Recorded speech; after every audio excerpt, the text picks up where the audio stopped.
Isang kasal sa putikan, isang panunumpa na nauwi sa kataksilan. Akala ko, pag-ibig ang naghihintay sa akin sa altar, pero isa palang kulungan ng panlilinlang. Pambayad utang lang daw ako, habang nagpapakasarap siya sa piling ng iba. Sa gitna ng ulan, isinumpa kong wawasakin ko ang kanilang kaharian. Ang babaeng tinapakan ninyo ay babangon upang bawiin ang lahat. Handa na ba kayong harapin ang sumpa ng isang inosente? Talaga bang hahalikan mo ang mga labi niyang amoy pawis at dumi ng pasyente mamaya? Nakakasuka. Huwag kang mag-alala, Yasmin. Ang babaeng iyon ay tiket lang para may libreng tagapag-alaga si Mama. Pagkatapos ng kasal, sa bodega natin siya patutulugin habang tayo ang nasa master bedroom na binabayaran niya. Kailangan ko lang magpanggap na mahal ko siya para hindi siya makawala. Napatigil ang kamay ni Tala sa paggalaw. Nakaluhod siya sa magaspang at maputik na semento sa likod ng lumang simbahan kung saan gaganapin ang maramihang kasalang bayan. Hawak niya ang isang maliit na karayom at sinulid. Maingat na tinatahi ang napunit na laylayan ng pantalon ni Leandro upang maging perpekto ang itsura nito sa kanilang espesyal na araw. Wala siyang pakialam kung ang laylayan ng kanyang sariling puting bestida na binili lamang sa isang ukay-ukay ay nababalot na ng putik at dumi. Ang mahalaga sa kanya ay ang lalaking nakatayo sa kabilang dako ng manipis na kurtina, ang lalaking pinag-alayan niya ng kanyang buong buhay at pag-asa. Ngunit ang mga salitang narinig niya ay tila yelong ibinuhos sa kanyang buong pagkatao. Bumilis ang tibok ng kanyang puso. Isang maling galaw ng kanyang nanginginig na kamay at bumao ng dulo ng karayom sa kanyang daliri. Tumatak ang pulang dugo sa puting sinulid, ngunit wala siyang maramdamang sakit sa kanyang balat.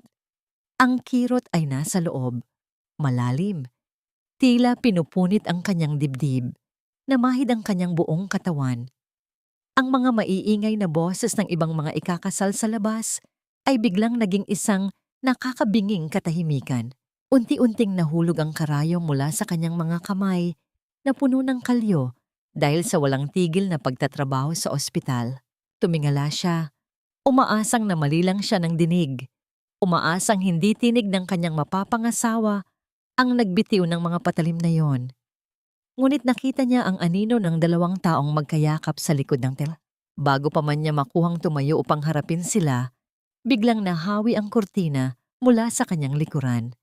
Tumambad ang matalim na paningin ni Aling Imelda, ang ina ni Leandro. Wala itong bakas ng tuwa para sa manugang. Ang mga mata nito ay puno ng pandidiri habang pinagmamasdan ang nakaluhod na si Tala. Ano bang ginagawa mo riyan, babaita? Nakikinig ka ba sa usapan ng may usapan? Madiin at puno ng lason na boses ng matanda. Ma, narinig ko po si Leandro. May kasama siyang iba. Garalgal ang tinig ni Tala, naghahanap ng kakampi, nagmamakaawa na sabihin ng matanda na isa lamang itong masamang panaginip. Isang mabilis at mabigat na palad ang dumapo sa pisngi ni Tala. Napahawak siya sa kanyang mukha, pilit pinipigilan ang mga luhang nagbabadyang bumagsak. Wala kang kwentang babae. Araw ng kasal ninyo, tapos gagawa ka ng iskandalo. Magpasalamat ka at pinulot ka ng anak ko mula sa basurahan. Wala kang pamilya, wala kang yaman. Kung hindi dahil kay Leandro, mamamatay kang nag-iisa.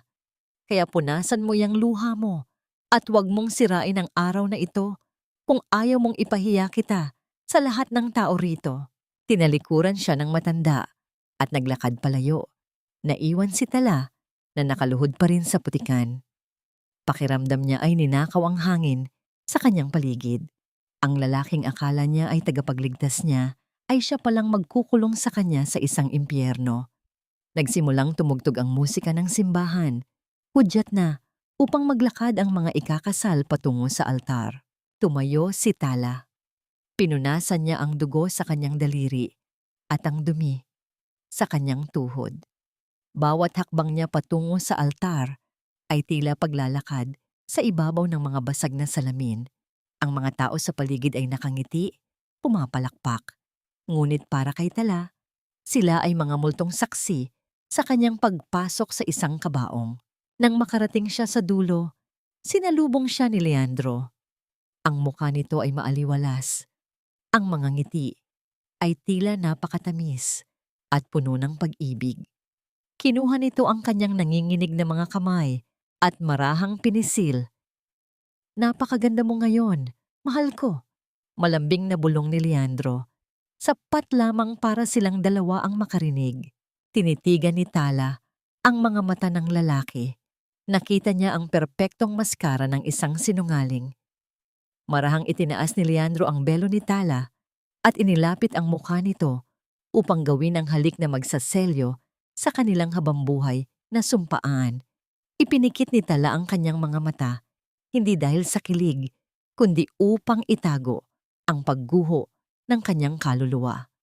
Habang nararamdaman niya ang malamig na labi ni Leandro sa kanyang balat, isang katanungan ang patuloy na sumusugat sa kanyang isipan. Hanggang kailan ko kakayaning maging alipin ng sarili kong pagmamahal at kailan ko matututunang ipaglaban ang halaga ng pagkataong tinapakan nila sa putikan. Hindi na natapos ang lamig ng gabi para kay Tala. Ang pangarap niyang mainit na yakap pagkatapos ng kasal ay napalitan ng malamig at magaspang na semento ng labahan.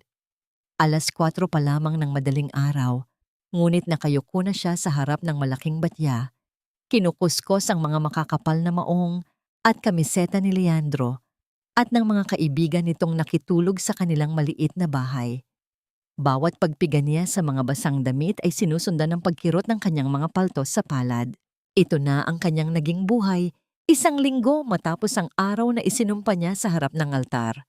Walang pulot gata, walang pagmamahal, isang aliping walang bayad.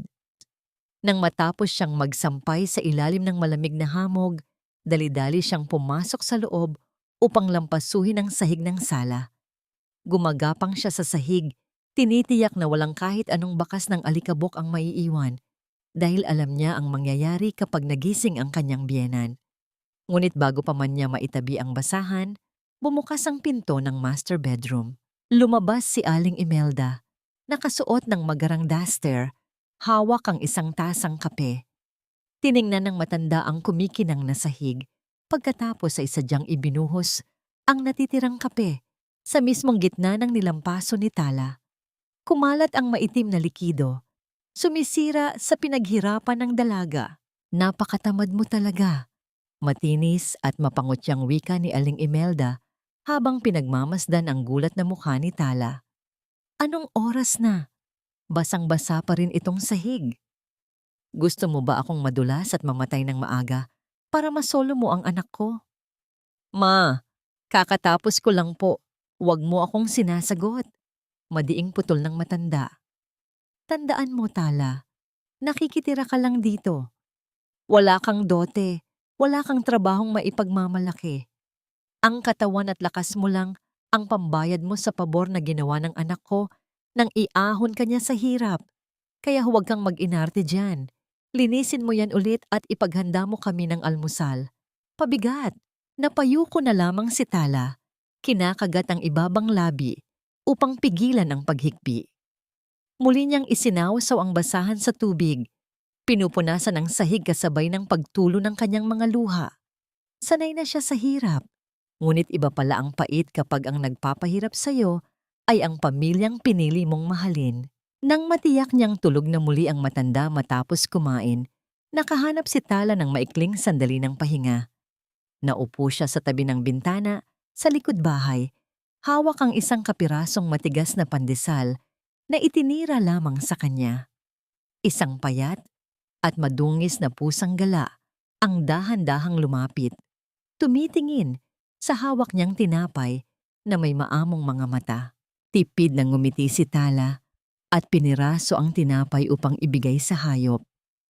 Pinagmasdan niya itong kumain ng mabilis.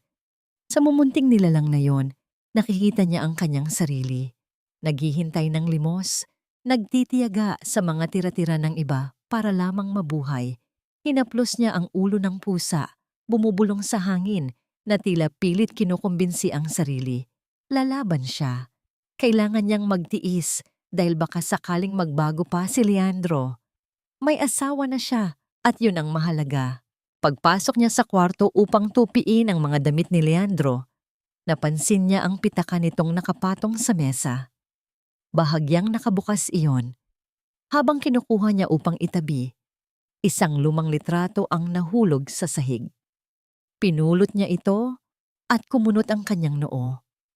Larawan yon ng isang maliit na batang babae. Nakangiti, may suot na kwintas na may hugis bituin. Larawan niya iyon noong nasa ampunan pa siya. Ngunit ang nakakapagtaka, ang larawan ay sinadyang punitin sa gitna. Tila ba hiniwalay ang mukha niya sa kung sino mang kasama niya sa litrato? Bakit itinatago ni Leandro ang punit na litratong ito? At sino ang nasa kabilang kalahati? Bago pa man siya makapag-isip ng malalim, pumasok si Leandro. Amoy na amoy ni Tala ang mamahaling pabango na hindi naman niya binili para rito. Isang matapang at matamis na halimuyak ng babae. Nakabihis ang kanyang asawa, suot ang paborito nitong polo. I have a very important client meeting. Mabilis na wika ni Leandro habang inaayos ang buhok sa salamin. Hindi man lang tinitingnan ang asawang pagod na pagod. Huwag mo na akong hintayin mamayang gabi. Doon ka na lang matulog sa maliit na kwarto sa likod para hindi maabala ang tulog ni Mama kapag umuwi ako. Alam ni Tala ang totoo. Wala itong kliyente. Nakita niya ang mensahe ni Yasmin sa telepono nito kahapon. Unti-unting nadudurog ang kanyang puso habang pinagmamasdan ang asawang nagmamadaling umalis upang makipagkita sa ibang babae habang siya ay iniiwang nakakulong sa loob ng bahay na ito upang maging utusan. Ngunit nanatili siyang tahimik. Nilunok niya ang bawat tinik ng pagtataksil. Pagsapit ng gabi, labis na pagod ang nararamdaman ng buong katawan ni Tala. Ngunit hindi pa roon natatapos ang kanyang kalbaryo. Bumalik si Leandro at hindi ito nag-iisa. Kasama nito ang kanyang mga kaibigan at ang nagniningning na si Yasmin na umaktong tila ba siya ang reyna ng tahanan. Nagtatawanan sila sa sala habang si Tala ay nagpapabalik-balik mula sa kusina upang pagsilbihan sila ng inumin at pulutan. Naupo si Yasmin sa pinakamalambot na upuan at nag-inat ng mga binti. Tumingin ito kay Aling Imelda at malambing na dumaing. Tita, ang sakit ng mga paa ko. Kanina pa kasi kami naglalakad ni Leandro sa mall. Ang dami niyang biniling regalo para sa akin. Ngumiti ng malapad si Aling Imelda sa paboritong panauhin. Lumingon ang matanda kay Tala na kasalukuyang namumulot ng mga basag na bote sa sahig. Ang mga mata ng biyenan ay kumislap sa isang malupit na ideya. Tala, huwag kang tatanga-tanga dyan. Kumuha ka ng maligamgam na tubig sa planggana. Hugasan mo at masahihin ang mga paa ni Yasmin. Napagod ang bisita natin. Kaya ipakita mo naman na may pakinabang ka sa pamamahay na ito. Natigilan si Tala. Ang mga basag na bote sa kanyang kamay ay tila mas lalong bumaon sa kanyang balat. Tumingin siya kay Leandro, naghahanap ng kahit konting pagtatanggol bilang asawa. Ngunit nakangisi lamang ang lalaki, nakatingin sa kanya, hinihintay ang kanyang pagsunod. Ang buong sala ay binalot ng mapang-alipustang katahimikan. Hinihintay nilang lahat na lumuhod si Tala. Tinitigan ni Tala ang maruming sapatos ni Yasmin at ang pakiramdam ng pagkaubos ay unti-unting lumamon sa kanyang buong pagkatao. Ang katahimikan sa loob ng sala ay mas mabigat pa kaysa sa batong ipinukpok sa ulo ni Tala. Ang mga mapanghamak na ngiti ng mga kaibigan ni Leandro, ang nagmamalaking tingin ni Yasmin at ang malamig na utos ni Aling Imelda ay tila mga kadenang pumupulupot sa kanyang leeg. Humihigpit sa bawat segundong lumilipas. Tumingin siya kay Leandro, ang lalaking nangakong iingatan siya sa harap ng Diyos. Ngunit ang asawa niya ay prenteng nakasandal sa sofa, humihigop ng alak at nag-aabang sa kanyang pagyuko. Lalaban siya. Hindi niya kaya ang ganitong klaseng pang-aalipusta. Dahan-dahang tumayo si Tala. Binitiwan niya ang basahan sa ibabaw ng mesa. Humarap siya sa pinto at naglakad palayo, papunta sa maliit na kwarto, kung nasaan ang kanyang mga kakarampot na gamit. "Saan ka pupunta, basurera?" Sigaw ni Aling Imelda. "Kinakausap kita. Hindi ka na nga marunong mag-ayos ng sarili mo. Hindi ka pa marunong sumunod sa utos." Ngunit hindi lumingon si Tala. Pagpasok niya sa madilim na kwarto, mabilis niyang kinuha ang lumang maleta na ginamit niya nang umalis siya sa ampunan. Nanginginig ang kanyang mga kamay habang pilit isinisiksik ang iilang pirasong damit sa loob. Umaapaw ang mga luha sa kanyang mga mata, hindi dahil sa takot, kundi dahil sa matinding puot at pagkadurog. Aalis na siya. Bahala na kung saan siya pulutin ng tadhana. Hindi niya isusuko ang natitirang dangal ng kanyang pagkatao sa mga taong ito. Ngunit bago pa niya maisara ang maleta, pumasok si Leandro. Isinara nito ang pinto at naglakad palapit sa kanya. Ang kaninang mapang-asar na mukha nito ay napalitan ng isang kalmadong, halos malambing na ekspresyon. Ito ang maskara ng isang bihasang manlilinlang. "Anong ginagawa mo, Tala?" tanong ni Leandro. Ang boses ay tila nag-aalala. Hinawakan nito ang kamay ng dalaga. Pinipigilan ang pag-eempake. "Alis na ako." Umiiyak na sagot ni Tala. Pilit na binabawi ang kanyang kamay, ngunit mas hinigpitan pa ito ni Leandro. "Hindi ko na kaya, Leandro. Asawa mo ako. Hindi mo ako aso na pwede ninyong saktan at hiyain sa harap ng ibang tao." Bumuntong hininga si Leandro.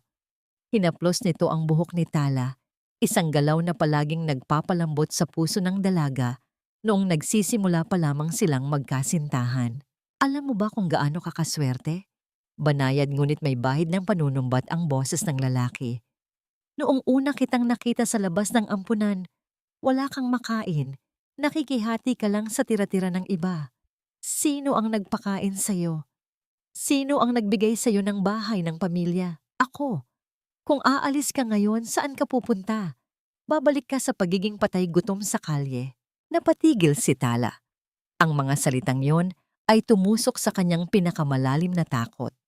Ang takot na mag-isa, ang pakiramdam ng walang silbi at walang nagmamahal. Ginamit ni Leandro ang salitang utang na loob bilang pinakamatibay na rehas upang ikulong ang dalaga. "Mahal kita, Tala." Patuloy ni Leandro. Tinititigan ang mga mata ng asawang puno ng luha. "Pero kailangan mong intindihin ang sitwasyon ko. Matanda na si Mama, mainitin ang ulo, at si Yasmin, kliyente ko siya. Kailangan kong maging mabait sa kanya para makuha ko ang malaking proyekto. Para naman sa atin ito, sa magiging pamilya natin. Hindi mo ba kayang magtiis ng kaunti para sa pangarap nating dalawa?" Unti-unting lumuwag ang hawak ni Tala sa hawakan ng maleta. Ang katagang pamilya ang palaging nagiging kahinaan niya. Ipinikit niya ang kanyang mga mata at hayaang punasan ni Leandro ang kanyang mga luha. Naniwala siyang muli sa mga kasinungalingan, ibinaba ang kanyang mga sandata at piniling tanggapin ang pag-ibig kahit palason ang kapalit nito. Iniligpit niya muli ang kanyang mga damit, pinatay ang naghihingalong kandila ng kanyang pag-asa at bumalik sa pagiging sunod-sunuran. Kinagabihan, habang patuloy na nagkakasiyahan ang mga bisita sa sala, lihim na nagtungo si Tala sa likod ng bahay. Napatingala siya sa maitim na langit, hinahanap ang isang bituin. Isang tala. Ipinikit niya ang kanyang mga mata at kinausap ang anino ng kanyang yumaong ina na hindi na niya maalala ang mukha. Ipinagdasal niyang bigyan siya ng sapat na lakas, ng isang rason upang patuloy na bumangon sa umaga nang walang panghihinayang. Kinaumagahan, habang inaayos niya ang mga nagkalat na papel sa maliit na lamesa malapit sa pintuan, may napansin siyang isang puting sobre na nakaipit sa ilalim ng dyaryo. Walang nakasulat kung sino ang nagpadala. Kumabog ang kanyang dibdib habang binubuksan ang sobre. Sa loob nito ay may isang pirasong papel na may nakasulat sa formal na letra. "Kung nais mong malaman ang katotohanan tungkol sa kwintas ng iyong ama, magkita tayo. May nakasulat na numero ng telepono sa ibaba at isang maliit na logo na hugis araw sa gilid. Bago pa man niya maintindihan ang kahulugan nito, biglang inagaw ni Aling Imelda ang liham mula sa kanyang kamay. Nanlaki ang mga mata ng matanda. Pagkatapos ay mabilis itong pinunit hanggang maging maliliit na piraso at itinapon sa basurahan. "Huwag kang makikialam sa mga hindi para sa'yo." Galit na bulyaw ni Aling Imelda bago mabilis na naglakad papasok sa kwarto, tila ba nakakita ng multo. Naiwang nakatayo si Tala, litong-lito. Ang kanyang kwintas, ang nag-iisang ala-alang naiwan ng kanyang ama bago siya ipadala sa ampunan, ang kwintas na sinabi ni Aling Imelda na isinangla daw ng magkasakit ang matanda noon. Sino ang nagpadala ng liham at ano ang itinatago ng kanyang biyenan? Hindi pa man siya nakakabawi sa pagkabigla. Bumukas ang pintuan ng bahay. Pumasok si Leandro. Bit-bit ang mga maleta ni Yasmin. Nakangiti si Yasmin habang pinagmamasdan ang maliit na bahay.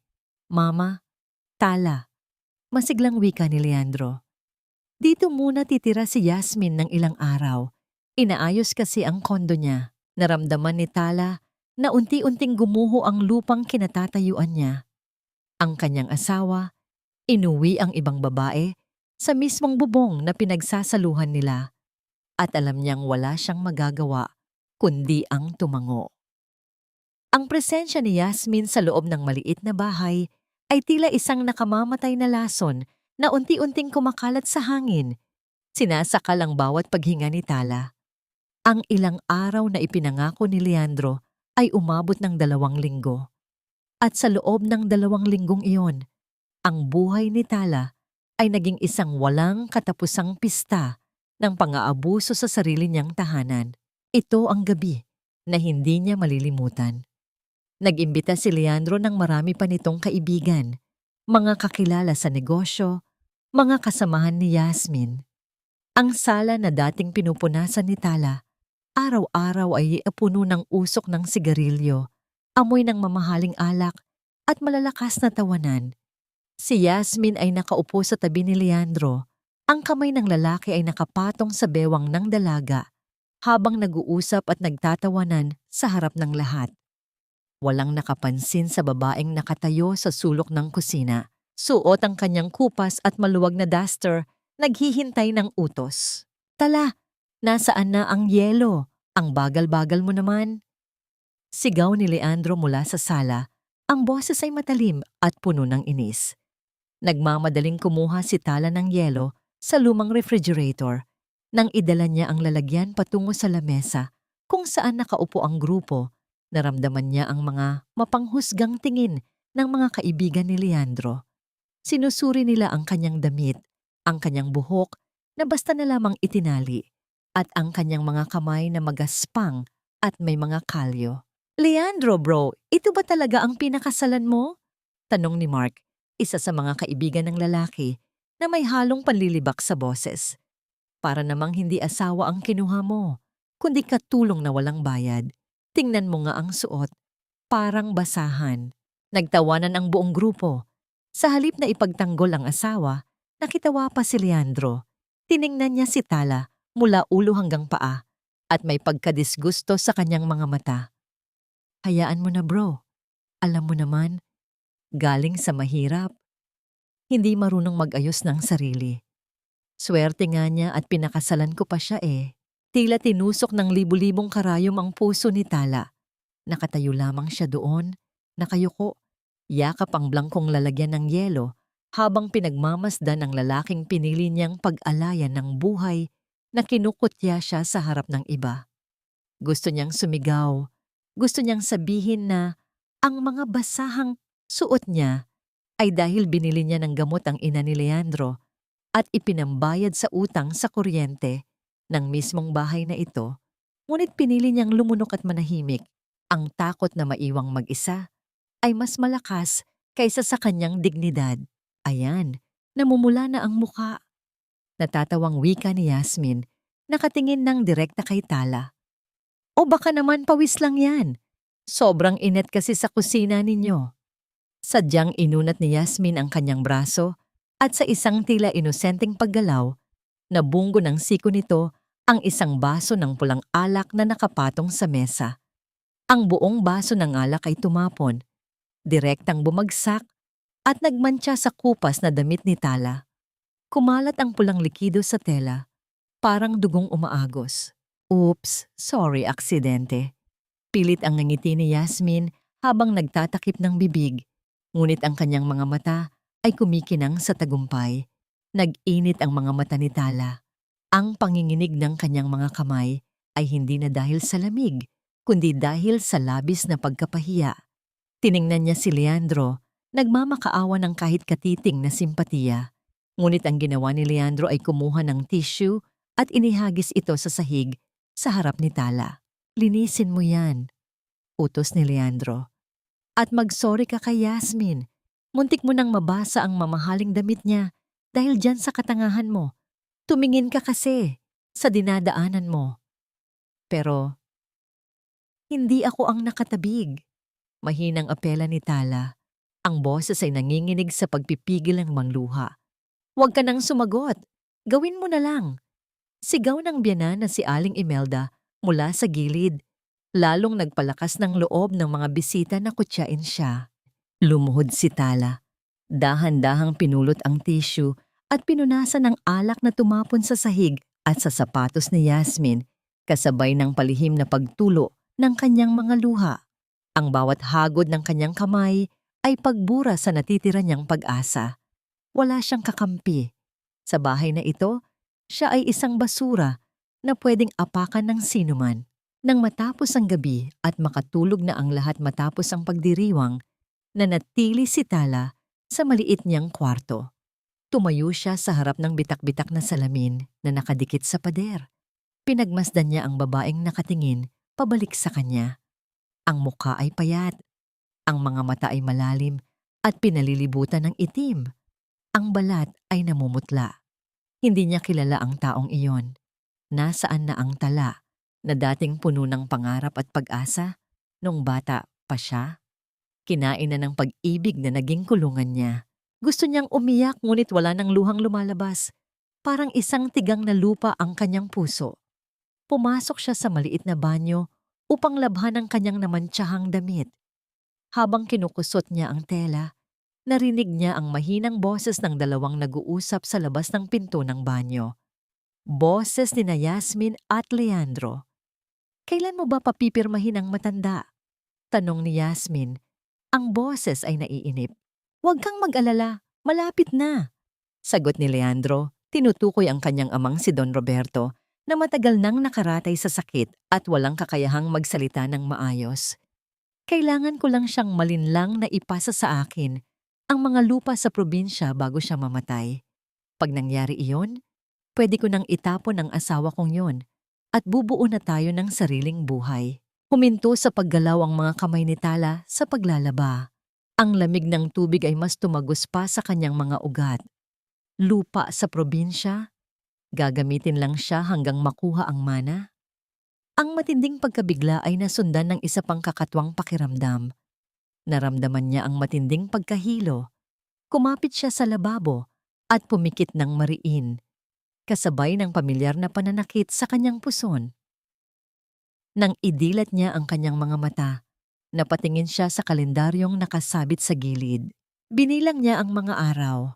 Isang matinding pagtibok ng puso ang yumanig sa kanyang buong pagkatao. Lagpas na ng 2 buwan ang huling regla niya. Madaling araw pa lamang ay patago nang lumabas si Tala papunta sa maliit na botika sa kanto. Ang malamig na simoy ng hangin ay tila yumayakap sa kanyang nanginginig na balikat, ngunit ang kaba sa kanyang dibdib ay nagbibigay ng kakaibang init sa kanyang buong pagkatao. Pagbalik niya sa bahay, tahimik siyang nagkulong sa masikip na banyo.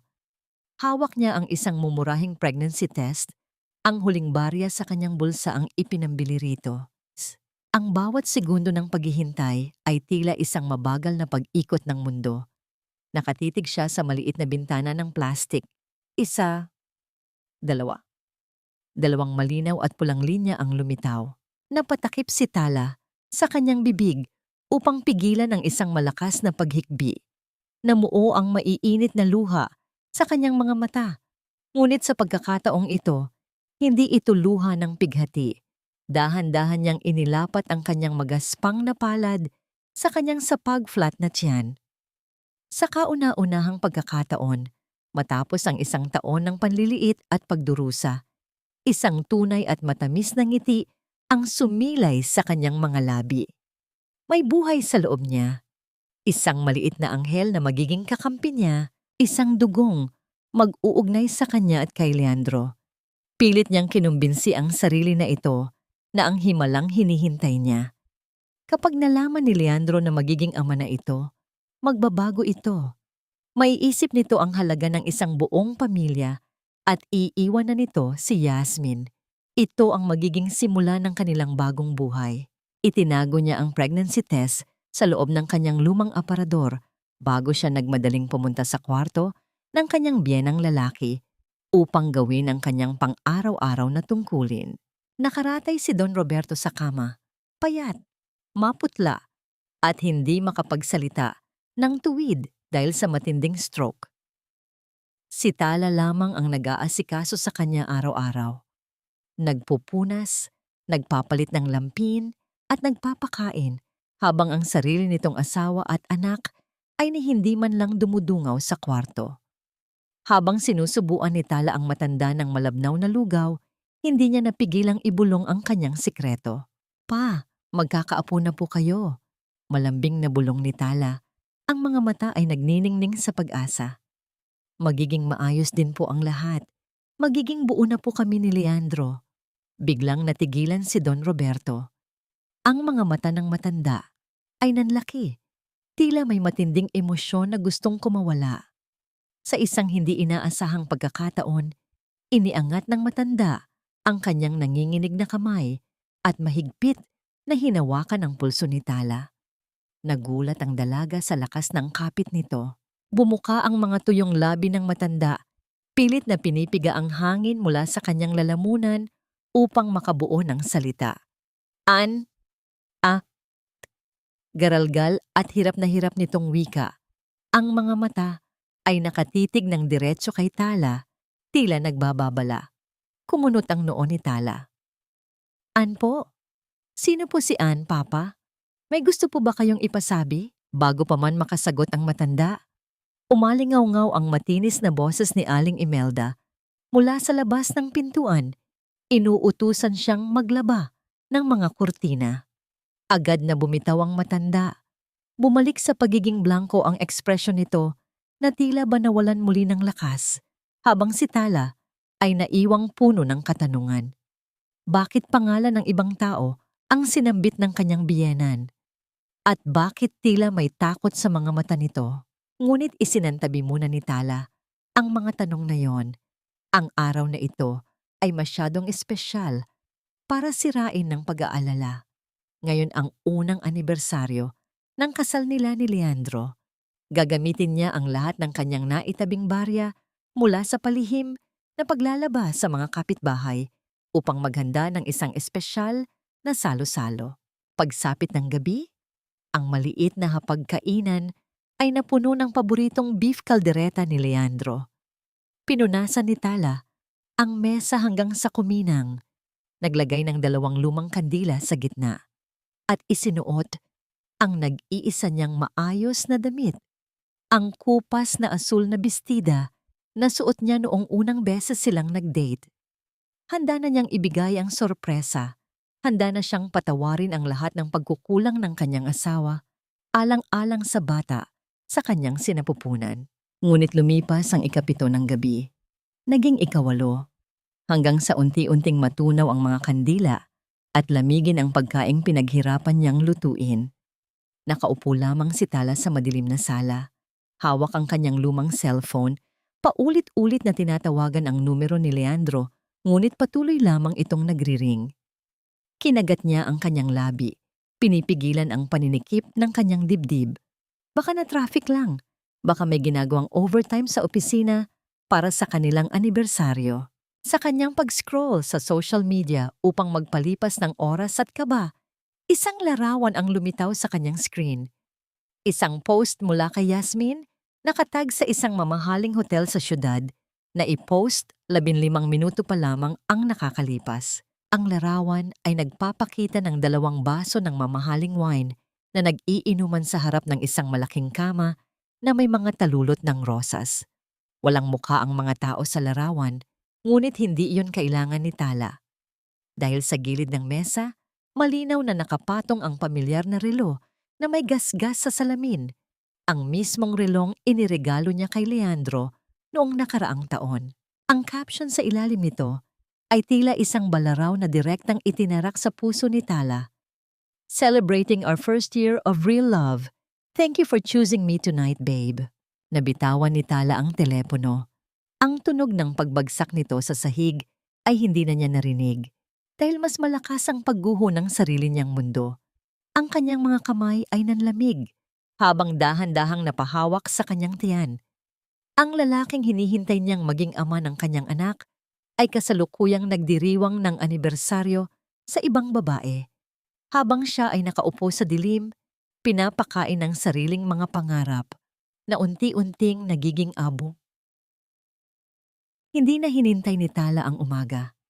Ang matinding kirot sa kanyang dibdib ay nagtulak sa kanya upang tumayo, damputin ang kanyang bag at lumabas ng bahay. Ang gabi ay malamig. Ngunit ang nagbabagang galit at pagnanais na marinig ang katotohanan mula mismo sa bibig ni Leandro ay mas nangingibabaw.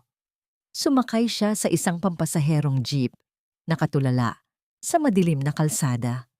Sa bawat pag-ikot ng gulong ay siya ring pag-ikot ng mga tanong sa kanyang isipan. Paano nagawang maging ganoon kalamig ng taong minsan ay nangakong hindi siya pababayaan? Habang nasa biyahe, tumunog ang lumang telepono niya. Isang text message mula sa bangko. Mabilis na kumunot ang kanyang noo. Binasa niya ang mensahe. Your withdrawal of 150,000 pesos from account ending in 4589 is successful. Nanlaki ang mga mata ni Tala. Ang account na yon ay ang joint savings nila ni Leandro. Ang perang pinaghirapan niyang ipunin mula sa kanyang mga raket bago pa sila ikasal at ang iilang natira sa kanyang sahod bilang nurse noon. Iyon ang perang inilaan niya para sa pang-araw-araw na pangangailangan ng matanda at ngayon, para sana sa batang dinadala niya. At ngayon, simot na ito. Tinawagan niya ang bangko upang kumpirmahin at ang malamig na boses ng operator ay nagsabi na si Leandro, ang personal na nag-withdraw ng buong halaga. 1 oras pa lamang ang nakakalipas. Tila nawalan ng hangin ang mga baga ni Tala. Bakit kukuha ng ganoon kalaking halaga si Leandro sa ganitong oras? Bumaba siya sa harap ng hotel na nakatag sa post ni Yasmin. Ang gusali ay mataas at nagniningning sa karangyaan. Isang malaking kabaligtaran sa kupas niyang damit at pagod na anyo. Nagtanong siya sa receptionist, nagpanggap na asawa ng isang kliyente at dahil sa kanyang pakiusap at itsurang kawawa, nakuha niya ang impormasyon kung saang restaurant sa loob ng hotel naroon si Leandro. Naglakad siya patungo sa mamahaling restaurant. Mula sa labas ng salamin, nakita niya ang hinahanap. Nakaupo si Leandro at Yasmin sa isang eksklusibong mesa na napapaligiran ng mga kandila at bulaklak. Nakangiti si Leandro, ang mukha ay maaliwalas. Ang mga mata ay puno ng pagnanasa habang nakatitig kay Yasmin. Naramdaman ni Tala ang pag-akyat ng pait sa kanyang lalamunan nang makita niya kung ano ang nasa gitna ng mesa. Isang maliit na itim na kahon ng alahas. Binuksan ito ni Leandro at sa loob ay isang kumikinang na singsing na may malaking diamante. Kinuha yon ni Yasmin, tumitili sa tuwa at isinuot sa kanyang daliri bago niya matamis na hinalikan ng lalaki. Ang pera niya, ang perang pinagpaguran niyang ipunin, ang perang dapat ay gagamitin para sa anak nila, ay ginamit upang bumili ng kaligayahan para sa ibang babae. Dahan-dahang pumasok si Tala sa loob ng restaurant. Ang mga tao ay napatingin sa kanya, nagtataka kung bakit may isang babaeng mukhang pagod at marungis sa isang mamahaling lugar, ngunit wala siyang pakialam. Dire-diretso siyang naglakad patungo sa mesa ni Leandro at Yasmin. Nang makita siya ni Leandro, agad na nawala ang nangiti nito. Ang kanyang muka ay namutla at napalitan ng matinding galit at pagkapahiya. Anong ginagawa mo rito? Madiin at pabulong na sigaw ni Leandro. Tumayo at pilit na tinatakpan si Yasmin. Sinong nagsabi sa iyo na pumunta ka rito? Nakakahiya ka. Tingnan mo nga ang itsura mo. Tumingin si Tala kay Leandro. Pagkatapos ay bumaba ang kanyang paningin sa singsing na suot ni Yasmin. Kinuha mo ang pera sa bangko, Leandro. Ang perang ipinun ko. Ibinili mo ng singsing para sa kanya. Ang kanyang boses ay nanginginig, ngunit hindi na dahil sa takot, kundi sa labis na pagkadurog. Tumawa ng pagak si Yasmin, prenteng nakasandal sa upuan. Pera mo. Excuse me, asawa ka lang sa papel. Lahat ng pera ninyo ay pera ni Leandro. At nararapat lang na ibigay niya sa akin ang mga bagay na hindi mo kayang ibigay sa kanya. Tumahimik ka! Bulyaw ni Tala. Ang luhang kanina pa pinipigilan ay tuluyan ng bumagsak. Humarap siya kay Leandro. Anibersaryo natin ngayon. Naghanda ako ng hapunan. Naghintay ako. Pero nandito ka. Ginagastos ang pera natin para sa babaeng ito. Leandro, may mahalaga akong sasabihin sa'yo. Buntis ako. Biglang natahimik ang paligid. Ilang mga customers sa kalapit na mesa ang napalingon sa kanila. Ngunit sa halip na gulat o saya, isang malamig at matalim na tingin ang ipinukol ni Leandro kay Tala. Buntis? O baka naman gumagawa ka lang ng kwento para sirain ang gabi ko? Malamig na sagot ni Leandro. Ang boses ay puno ng pagdududa at pandidiri. Kahit totoo pa yan, hindi niyan mababago ang katotohanan na hindi kita mahal. Pinakasalan lang kita dahil kailangan ni Mama nang mag-aalaga sa kanya at dahil uto-uto ka. Tila pinasabog ang mundo ni Tala. Ang mga salitang narinig niya noong araw ng kasal ay inulit mismo sa kanyang harapan. Dala ng matinding emosyon at udyok ng pagkabigo, inangat ni Tala ang kanyang kamay upang sampalin ang lalaking sumira sa kanyang buhay. Ngunit bago pa man dumapo ang kanyang palad, mabilis na nahawakan ni Leandro ang kanyang pulso at sa isang marahas na galaw, binalik niya ang lakas pabalik kay Tala. Isang malakas na sampal ang dumapo sa pisngi ng dalaga. Napatumba si Tala sa sahig, ang kanyang pisngi ay namumula at nakakaramdam ng matinding kirot. Napahawak siya sa kanyang tiyan, pilit na pinoprotektahan ang munting buhay sa loob nito, habang ang buong restaurant ay tahimik na pinapanood ang kanyang pagbagsak. Isang malamig na katahimikan ang bumalot sa buong restaurant. Ang mga nakasaksi sa pagbagsak ni Tala ay tahimik lamang na nagbubulungan. Walang sino man ang nag-abalang lumapit upang tulungan siya. Ang lipunang ito ay sanay pumanig sa kung sino ang may magandang suot at may mas maraming pera. Tiningnan lamang ni Leandro ang asawang nakadapa sa malamig na marmol ng sahig. Ang mga mata nito ay puno ng pagkamuhi at pagkasuklam. Tumayo ka na dyan. Huwag kang gumawa ng eksena at umuwi ka na. Mariing utos ni Leandro. Ang boses ay tila yelo sa lamig. Kinuha niya ang braso ni Yasmin at mabilis na naglakad palabas ng hotel. Iniiwan si Tala na nakahiga, mag-isa, at umiiyak sa harap ng maraming hindi kilalang tao. Dahan-dahang bumangon si Tala, nakahawak sa kanyang sumasakit na pisngi. Ang bawat hakbang palabas ng gusali ay tila pabigat ng pabigat, subalit mas mabigat ang pasaning dala ng kanyang puso. Nang makarating siya sa bahay, sinalubong siya ng kadiliman at ang malamig na tingin ni Aling Imelda.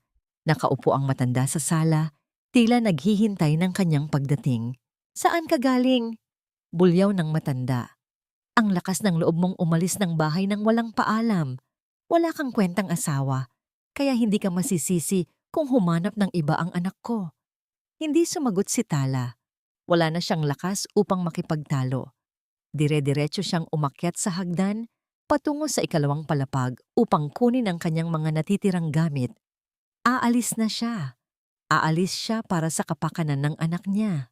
Ngunit bago pa man siya makarating sa itaas, Dumating sina Leandro at Yasmin. Nakangisi si Yasmin habang pinagmamasdan si Tala na umiiyak habang naglalakad paakyat. Leandro, babe, paalisin mo na nga yan.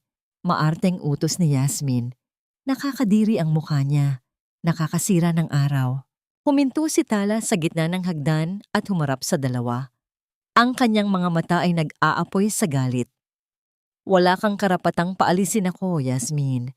Ako ang legal na asawa. Ang bahay na ito, ang kinakain ninyo. Ako ang nagbabayad at nag-aalaga. Kayo ang dapat umalis. Aba, sumasagot ka na?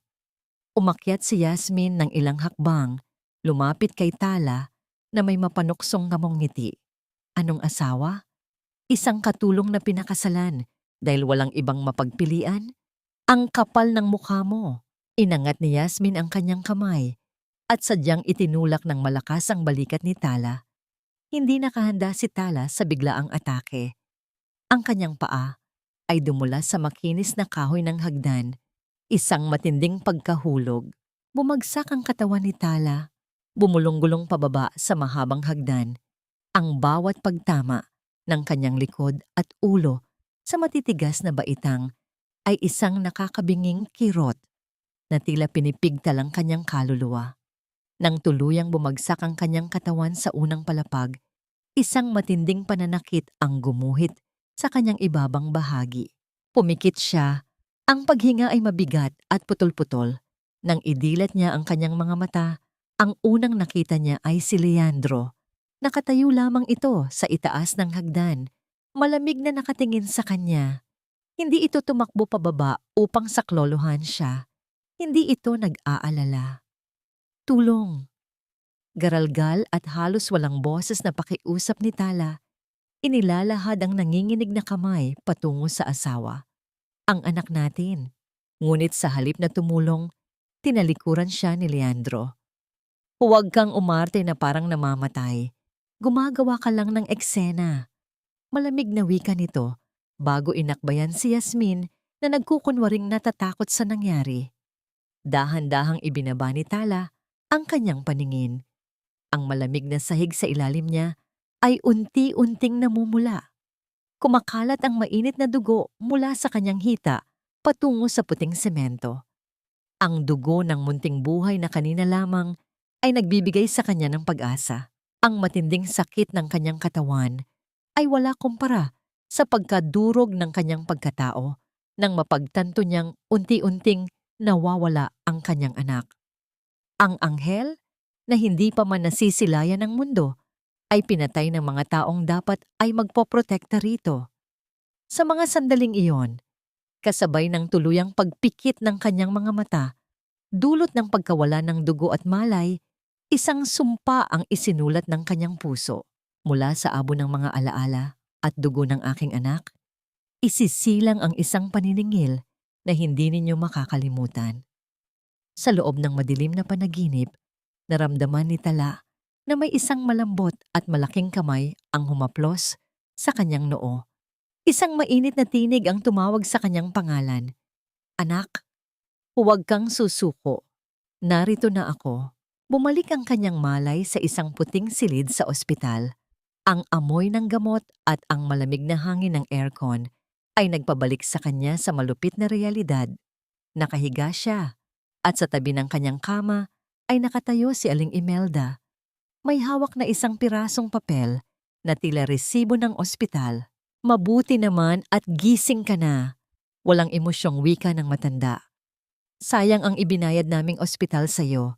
Wala na ang bata sa tiyan mo. Mabuti na rin yon.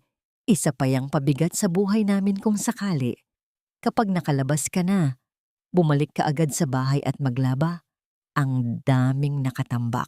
Tinitigan ni Tala ang matanda. Walang luha ang lumabas sa kanyang mga mata. Ang kalungkutan at pighati ay napalitan ng isang malamig at nakamamatay na katahimikan. Ang dating inosente at mapagtiis na asawa ay namatay na sa ibaba ng hagdanang iyon. Ang nagising sa silid ng ospital na ito ay isang babaeng handang sunugin ang mundong sumira sa kanya. Ang 3 araw na pagkakaratay ni Tala sa ospital ay tila 3 siglo ng matinding pagmumuni-muni. Wala ni isa sa pamilya ng kanyang asawa ang dumalaw. Ni Anino ni Leandro o pakiusap man lang mula kay Aling Imelda na kamustahin ang kanyang kalagayan ay hindi niya nasilayan.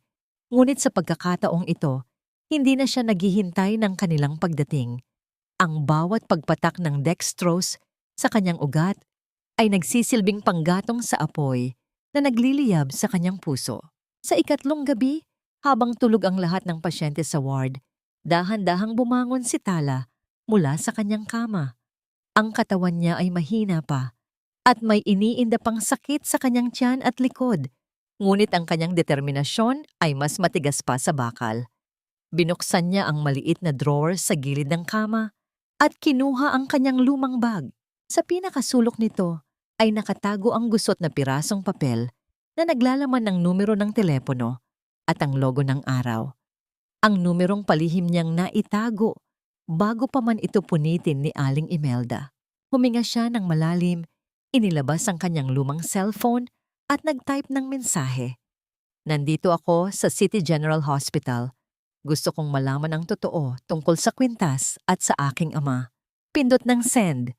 1 oras ang lumipas. Ang pinto ng kwarto ay dahan-dahang bumukas. Isang lalaking nasa edad 40. Suot ang formal na itim na suit. Ang tahimik na pumasok. Ang kanyang tindig ay nagpapakita ng awtoridad, ngunit ang kanyang mga mata ay puno ng paggalang at awa nang makita niya ang kalagayan ni Tala. Magandang gabi. Panimula ng lalaki, humakbang palapit sa kama. Ako si Attorney Mendoza, ang punong abogado ng Ann Group of Companies. Matagal na kitang hinahanap, binibini Tala. Kumunot ang noo ni Tala. Ann Group? Ang pinakamalaking kumpanya sa bansa?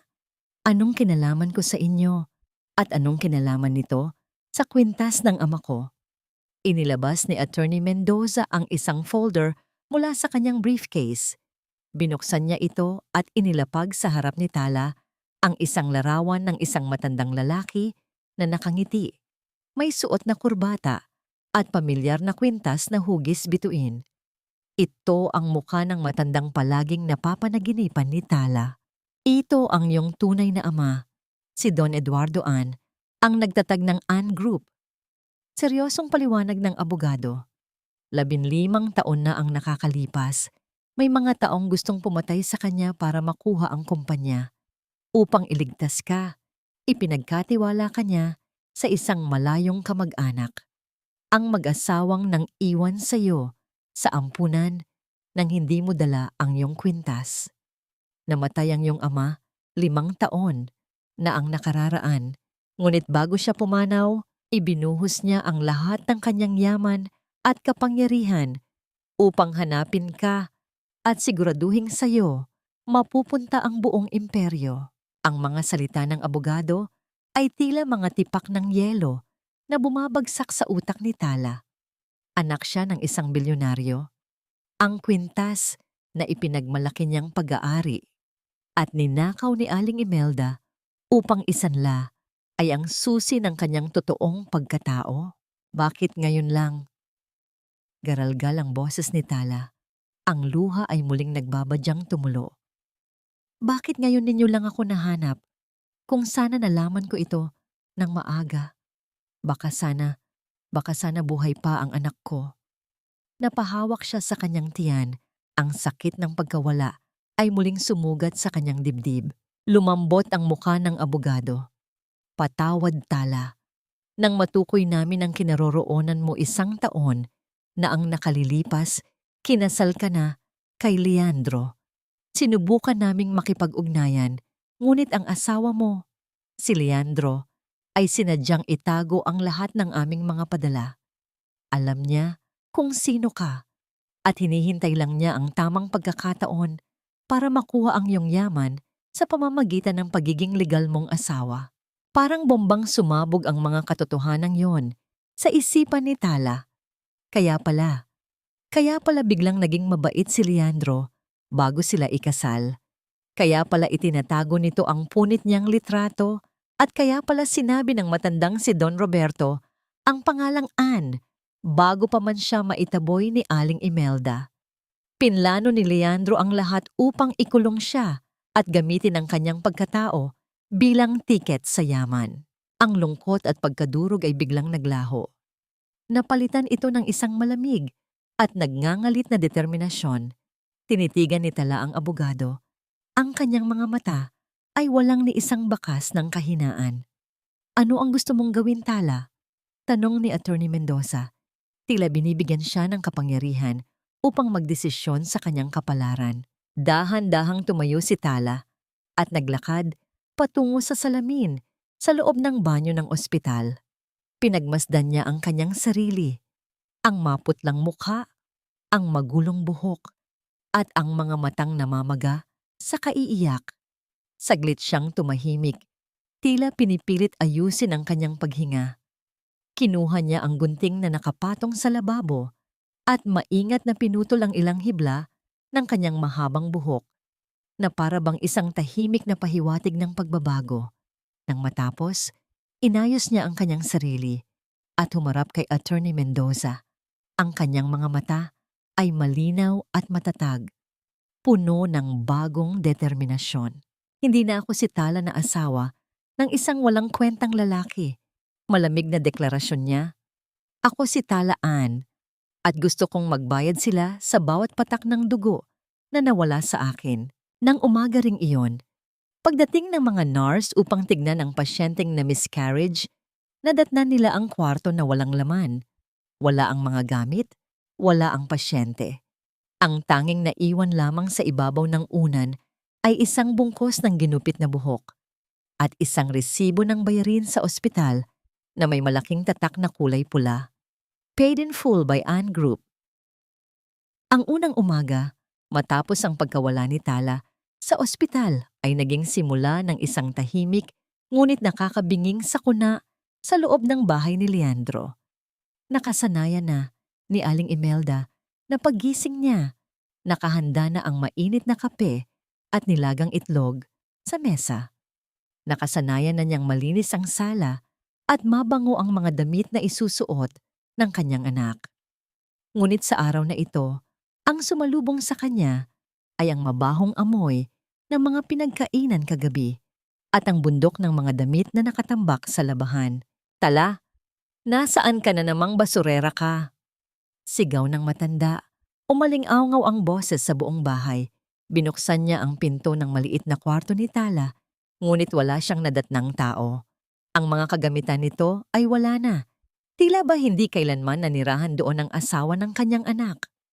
Bumaba si Leandro mula sa ikalawang palapag. Gulo ang buhok at may bakas pa ng antok.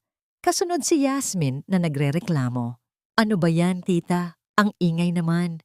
Nakangusong wika ni Yasmin. Wala pa bang almusal? Gutom na ako. Wala ang asawa mo, Leandro? Galit na sumbong ng matanda. Tinawagan ko ang ospital. Umalis na raw kagabi pa. Baka naglayas na ang walang kwentang babaeng yon. Paano na ang mga trabaho dito sa bahay? Sumimangot si Leandro ngunit hindi nag-alala. Kinuha niya ang kanyang telepono.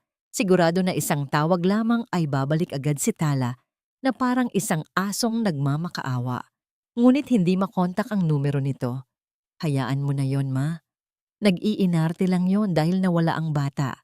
Babalik din yon kapag nagutom. Saan naman pupunta yon wala namang pera. Ngunit ang kumpiyansa ni Leandro ay mabilis na nabasag pagsapit ng tanghali.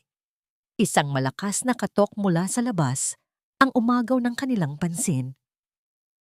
Nang buksan ni Leandro ang pinto, tumambad ang may-ari ng bahay na inuupahan nila, kasama ang 2 pulis at isang formal na abiso.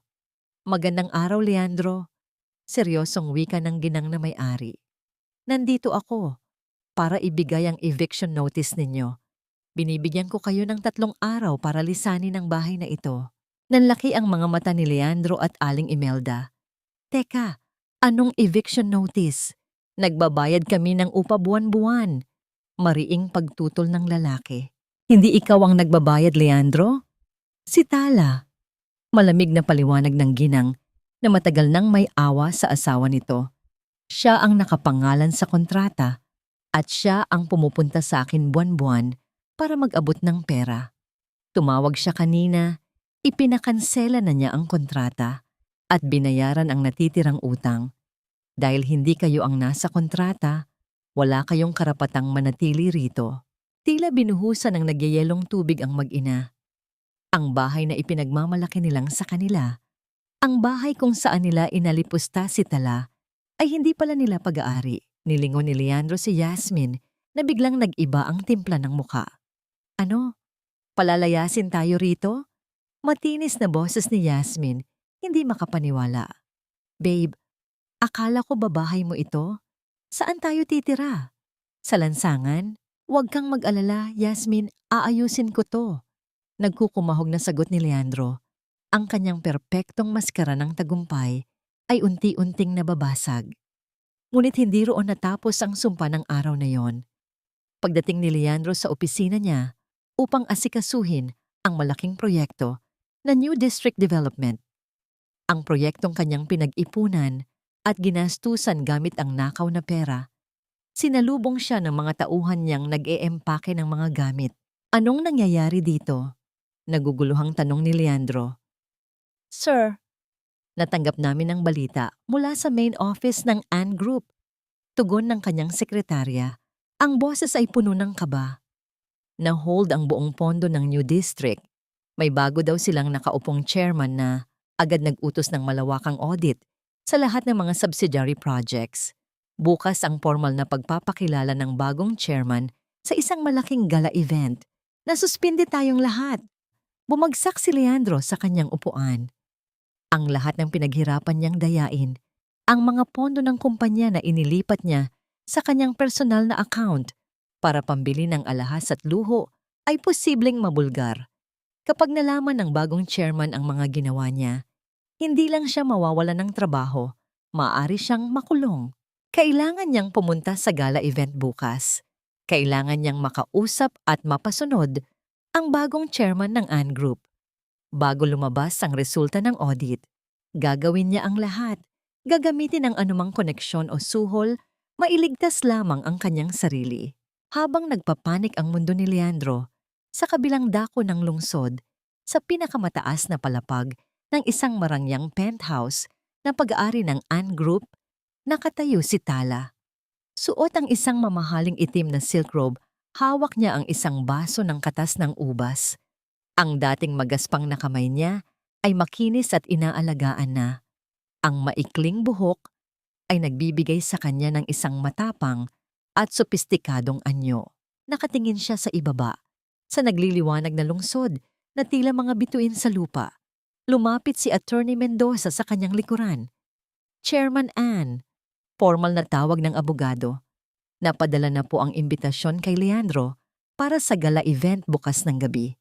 At gaya ng utos ninyo, pinaprease na rin namin ang lahat ng asset na nakapangalan sa kanya na nagmula sa pundong ninakaw niya. Isang malamig at mapanganib na ngiti ang sumilay sa mga labi ni Tala. Salamat, Attorney Mendoza. Mahinang sagot ni Tala. Ang boses ay kalmado, ngunit puno ng kapangyarihan. Ihanda mo na ang pinakamagandang entablado. Bukas, ipapakita ko sa kanila kung ano ang itsura ng impyernong gawa sa sarili nilang kasinungalingan. Ang gabi ng gala event ng Ann Group ay maituturing na pinakamalaking pagtitipon ng mga elite sa buong bansa. Ang malawak na ballroom ng Grand Horizon Hotel ay napuno ng nakakabulag na liwanag mula sa mga naglalakihang chandelier, mga bulaklak na inaangkat pa mula sa Europa, at musika mula sa isang live orchestra. Ang bawat sulok ay amoy pera at kapangyarihan. Para kay Leandro, ito ang kanyang huling baraha.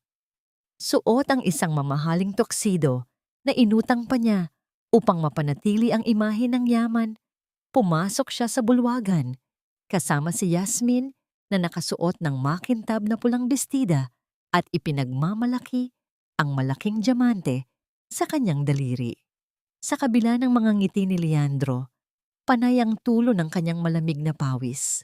Alam niyang kailangan niyang makausap ang bagong chairman ngayong gabi. bago ilabas ang resulta ng audit na magpapatunay sa pagnanakaw niya ng milyon-milyong pondo. Babe, relax! Malambing na bulong ni Yasmin, kumakapit sa braso ni Leandro. Gawin mo lang yung lagi mong ginagawa. Bola-bulahin mo ang bagong chairman. Sigurado naman matandang uto-uto lang din iyon. Pilit nang ngumiti si Leandro. Kailangan nating mag-ingat, Yasmin. Buhay at kinabukasan natin ang nakasalalay dito. Naglakad sila papunta sa mga nag-uumpukang negosyante.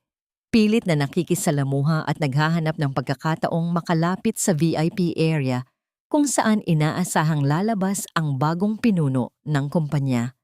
Habang naghihintay ang lahat, tumunog ang mikropono sa gitna ng entablado. Umakyat si Attorney Mendoza, formal at nag-aanyaya ng katahimikan. Magandang gabi sa inyong lahat. Panimula ng abogado, ang boses ay umaalingaw-ngaw sa buong bulwagan. Ngayong gabi, isang bagong kabanata ang magsisimula para sa Ann Group.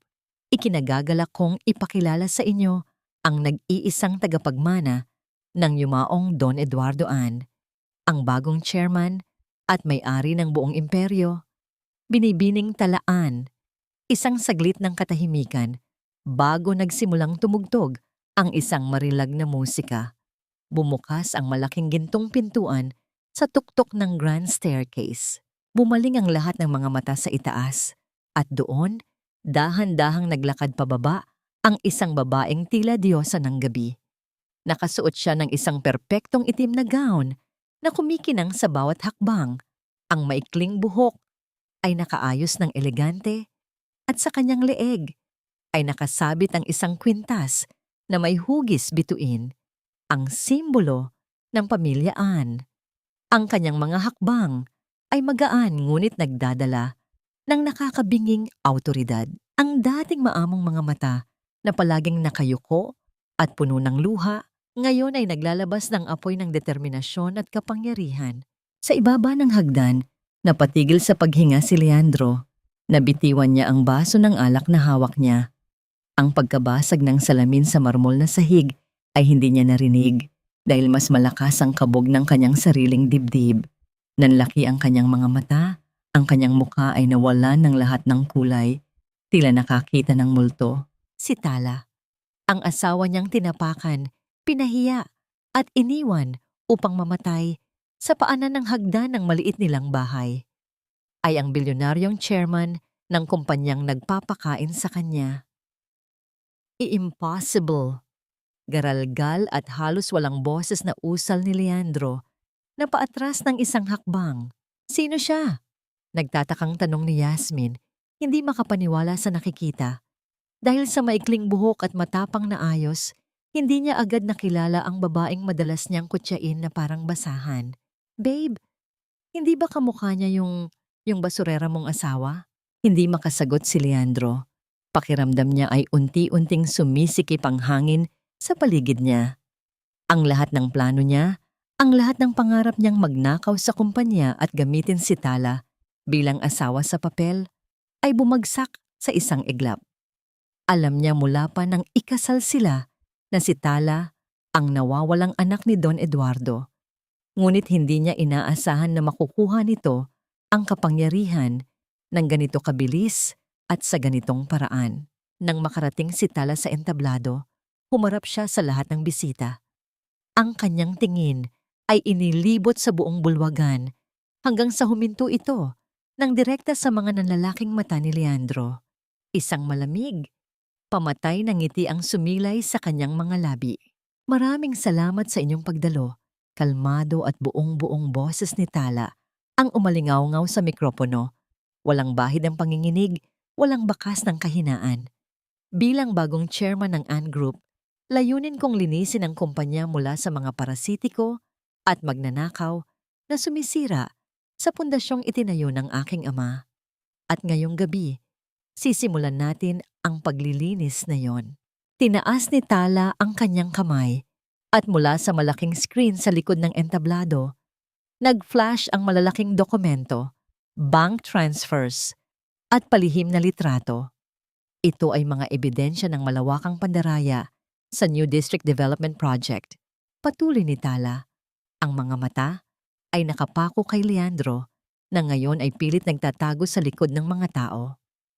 Isang empleyado natin ang gumamit ng pondo ng kumpanya upang tustusan ang kanyang marangyang pamumuhay at bilhin ang kaligayahan ng kanyang kabit. Nagkagulo ang mga tao. Nagsimula silang magbulungan. Naghahanap kung sino ang tinutukoy ng bagong chairman. Si Yasmin ay dahan-dahang lumayo kay Leandro. Nararamdaman ang paparating na sakuna. Bumaba si Tala mula sa entablado at naglakad patungo sa kinaroroonan ni Leandro at Yasmin. Ang mga tao ay kusang gumagawa ng daan para sa kanya. Ang bawat hakbang niya ay tila pagpukpok ng martilyo sa kabaong ng kanyang asawa. Nang makarating siya sa harap nito, hindi siya sumigaw. Hindi siya umiyak. Tinitigan lamang niya si Leandro na ngayon ay nanginginig sa takot. Isang malaking kabaligtaran sa mapagmataas na lalaking tumulak sa kanya sa hagdan. "Kamusta, asawa ko?" Malamig na bulong ni Tala, ngunit sapat upang marinig ng mga taong nakapaligid sa kanila. "Handa ka na bang magbayad ng utang mo?" Ang gabi ng tagumpay ni Tala ay naging gabi ng malupit na katotohanan para sa pamilyang sumira sa kanya. Habang si Leandro at Yasmin ay kinakaladkad patungo sa presinto, ang ingay ng kanilang pagmamakaawa ay unti-unting nalunod sa malakas na palakpakan ng mga panauhin. Ngunit sa likod ng nagniningning na mga ilaw ng hotel, may isa pang sakuna na nagaganap sa maliit na bahay na dati nilang tinutuluyan. Sa gitna ng gabi, nagising si Aling Imelda sa marahas na pagkalampag sa kanilang pintuan. Akala niya ay ang kanyang anak na si Leandro ang dumating upang ibalita ang kanilang tagumpay. Ngunit nang buksan niya ang pinto, tumambad ang mga tauhan ng bangko at ilang mga security guard. "Anong ibig sabihin nito?" Bulyaw ni Aling Imelda. Ang kanyang boses ay puno pa rin ng kapalaluan. "Hindi ninyo ba alam na ang anak ko ay isang malaking negosyante sa An Group? Layas. Ang bahay na ito ay nakasanla na sa bangko dahil sa mga utang ni Leandro Cruz." Malamig na paliwanag ng opisyal ng bangko. At dahil sa kasong pagnanakaw at panloloko na kinakaharap niya, kinumpiska na ng gobyerno ang lahat ng kanyang asset. Mayroon lamang kayong 1 oras upang ilabas ang inyong mga personal na gamit bago namin silyuhan ang lugar na ito. Ang matinis na sigaw ni Aling Imelda ay umaling-awngaw sa buong kalsada, ngunit walang sino man sa kanyang mga kapitbahay ang lumapit upang tumulong. Alam ng lahat kung paano niya trinato si Tala. At ngayon, ang kanyang pagiging mapagmataas ay bumalik sa kanya bilang isang sumpa. Sa huli, wala siyang nagawa, kundi ang lumabas ng bahay dala ang isang maliit na bag ng mga damit. Habang pinapanood, ang pagsasara ng pinto ng tahanang itinayo sa pawis at dugo ng manugang na kanyang minaltrato. Samantala, sa loob ng selda, ang dating mabango at makisig na si Leandro ay nakaupo sa malamig na semento. Ang kanyang tuxedo ay punit-punit na. Ang kanyang mukha ay may mga pasa dahil sa pakikipag-away sa ibang mga preso na agad siyang binubuli nang malamang isa siyang mananakit ng babae. Ang bawat segundo sa loob ng madilim na kulungan ay isang torture para sa kanya. Ang mga kamay na dati ay nag-uutos, ngayon ay ginagamit niya upang kuskusin ang maruming sahig ng banyo ng selda. Ang mismong trabahong ipinagawa niya kay Tala sa loob ng 1 taon. Si Yasmin naman ay tuluyan ng tinalikuran ng kanyang pamilya. Ang kanyang mga magulang na kilala sa pagiging relihiyoso at mapagpahalaga sa dangal ay naglabas ng pahayag na hindi na nila kinikilala si Yasmin bilang anak dahil sa kahihiyang dinala nito sa kanilang pangalan. Ang diamanteng singsing na ipinagmamalaki niya ay kinumpiska bilang bahagi ng ebidensya ng pagnanakaw. Wala siyang pera, wala siyang kaibigan, at ang tanging kasama niya ay ang pagsisisi sa loob ng 4 na sulok ng kanyang malamig na kwarto sa bilangguan.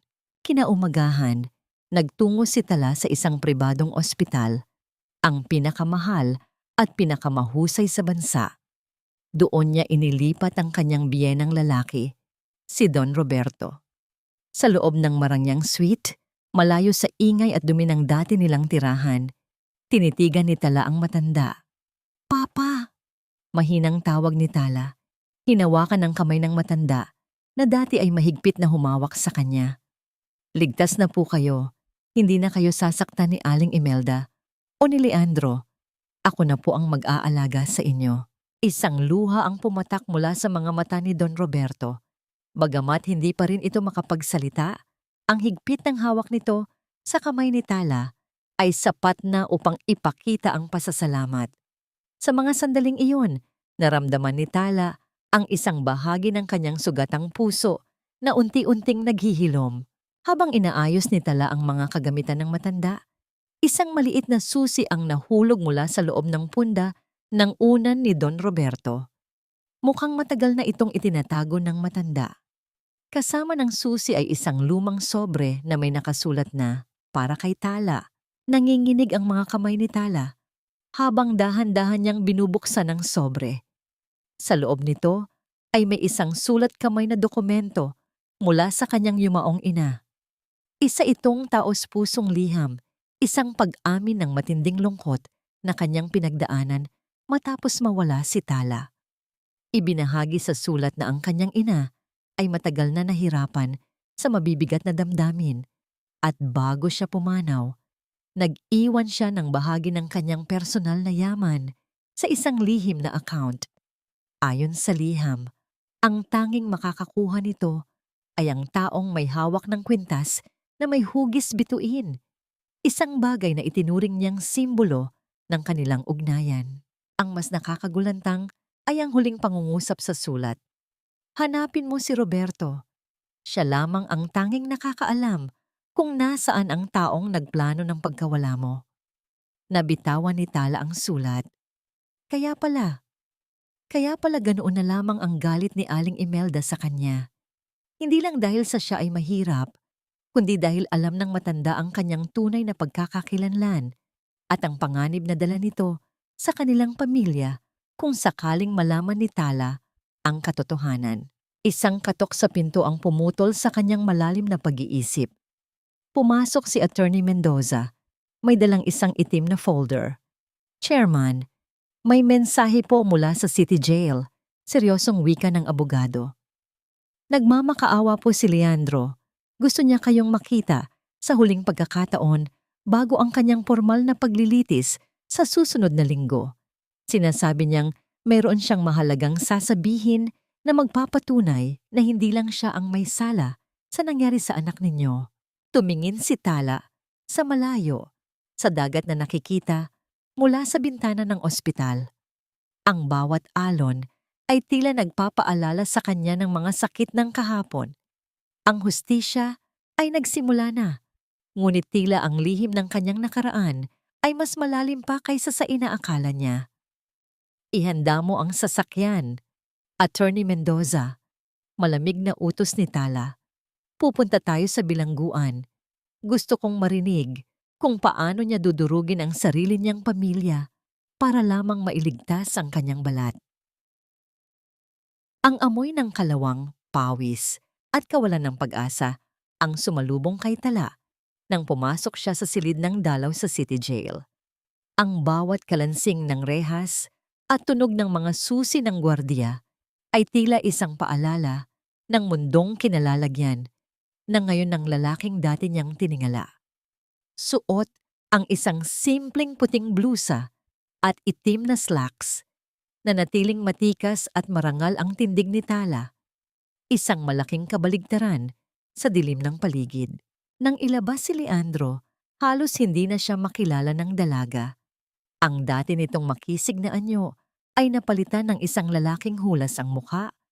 May mga pasa sa gilid ng mata at ang buhok ay gulo-gulo.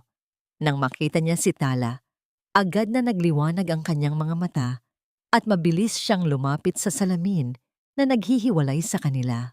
"Tala! Tala, salamat at dumating ka." Garalgal ang boses ni Leandro.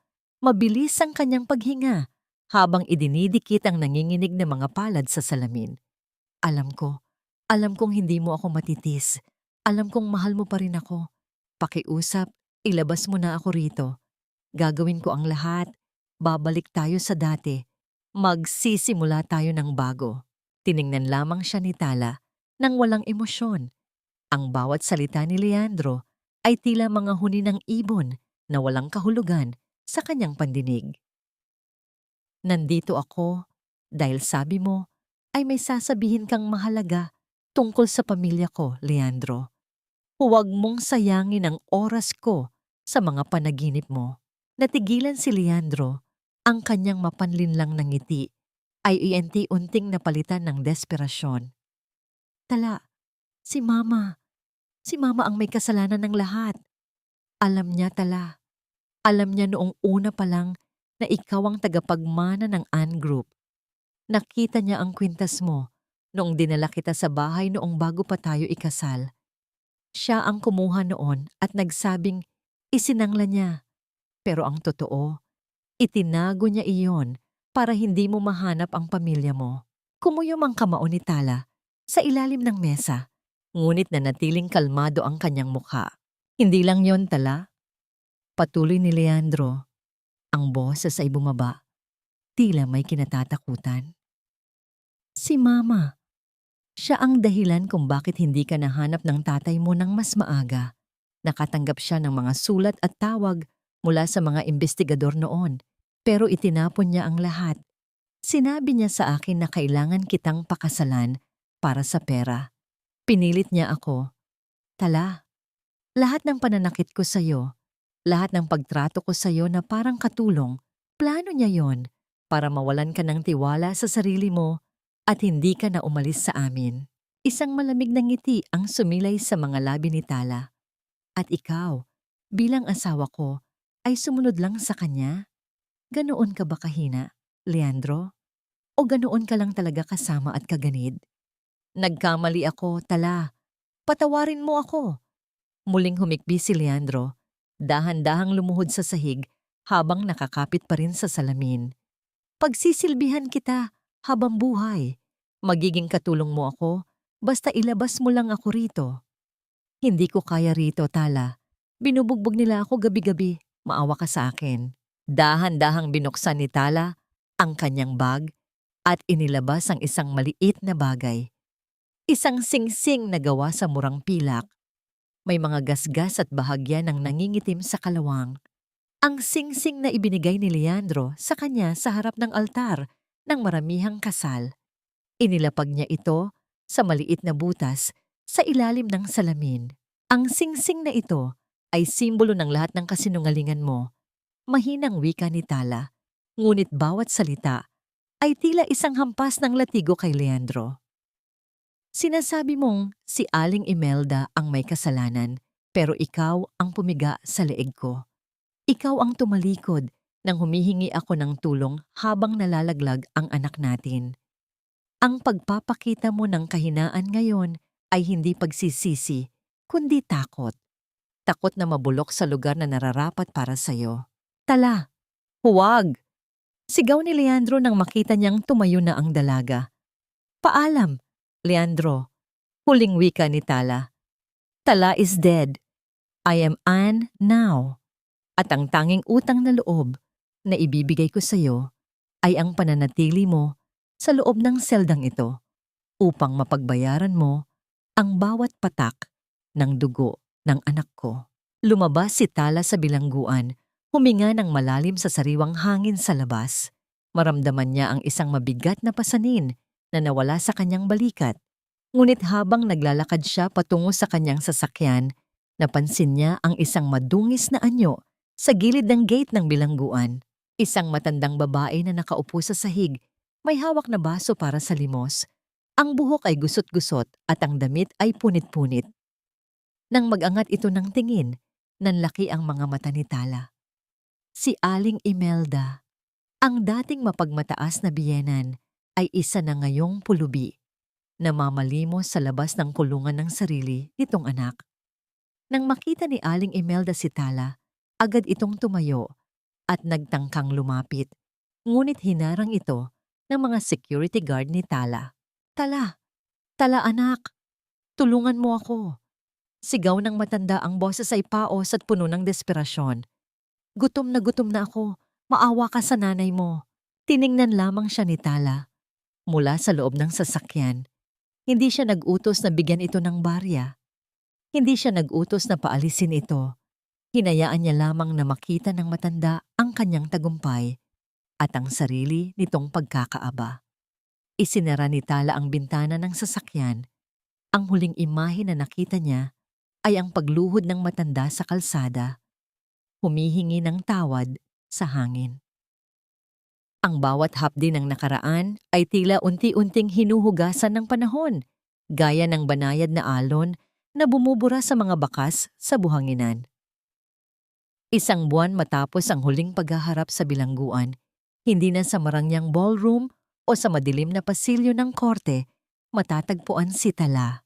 Naroon siya sa isang tahimik na kalsada sa gitna ng Maynila, sa harap ng isang bagong gusaling may nakapinturang Tala ng Pag-asa. Bahay kanlungan para sa mga kababaihan. Ito ang kanyang tunay na tagumpay. Gamit ang yaman ng pamilyaan, itinayo ni Tala ang isang sentro na magsisilbing proteksyon at simula ng bagong buhay para sa mga babaeng dumanas ng karahasan at pang-aapi. Habang pinagmamasdan niya ang mga kababaihang nag-aaral ng iba't ibang kasanayan sa loob, naramdaman niya ang isang uri ng kaligayahan na hindi kayang ibigay ng anumang diamante o titulo.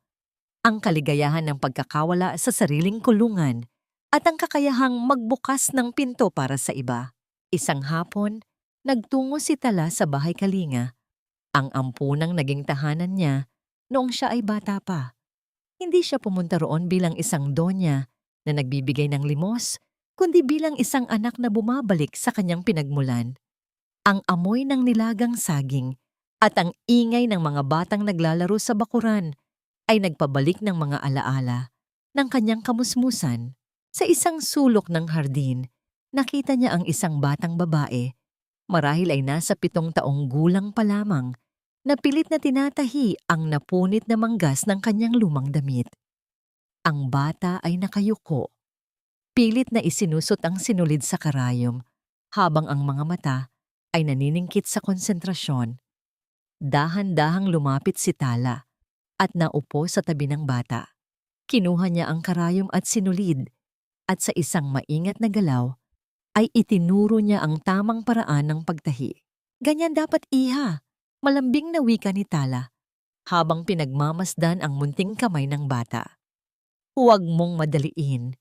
Ang bawat tahi ay dapat matibay upang hindi na muling mapunit ang iyong proteksyon." Tumingala ang bata sa kanya. Ang mga mata ay puno ng paghanga. "Salamat po, ma'am.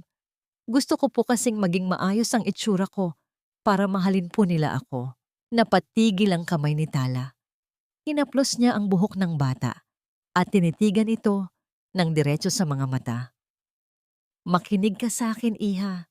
Marunong kang manahi para sa sarili mo at iyan ay magandang bagay.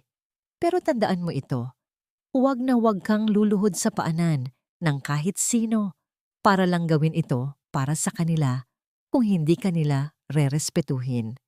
Ang halaga mo ay hindi nakadepende sa kung gaano ka kapakipakinabang sa iba, kundi sa kung paano mo pinapahalagahan ang sarili mong pagkatao."